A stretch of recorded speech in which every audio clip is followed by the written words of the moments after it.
ये सब आपके रिश्तेदार हैं? बिजनेस पार्टनर है जी। ये दीदी बंगाल में बिजनेस संभालती हैं, वो चाचा बिहार में, ये यूपी में, ये मुंबई में और ये चेन्नई में, और इन्होंने हाल ही में खोली है दुकान दिल्ली में। पूरे देश में बिजनेस फैला है जी, सब कमाते हैं और मेरी बात तो खाते हैं।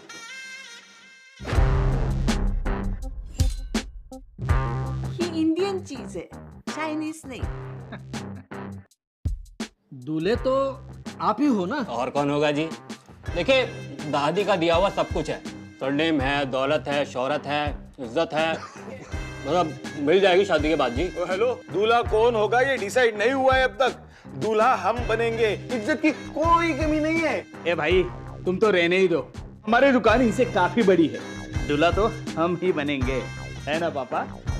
पापा, पापा। सब बुर्बक, इसको तो हम बिहार में दूल्हा बना देंगे, लेकिन यहाँ पे दूल्हा हम ही बनेंगे। ओ काका, सारी शादियाँ क्या आपके ही घर में होगी क्या? और हम क्या यहाँ यूं ही दुकान खोल के बैठे हैं क्या? ओ भाई, पिछली बार भी किसी दूसरे की बारात पे दूल्हा बन गए थे आप। इस बार आपकी दुकान भी आपके नाम से नहीं है। अरे रुको रुको रुको रुको, इसके बारे में हम बाद में बात करेंगे।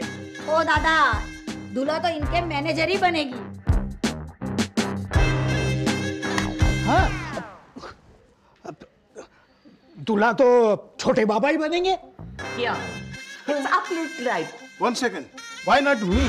वही बोल रहा हूँ, हम क्यों नहीं बन सकते? ये दूल्हा नहीं, दूल्हा हम बनेंगे। आणि माझं काय? मैं बनूंगा दूल्हा। अरे दूल्हा मैं बनूंगा।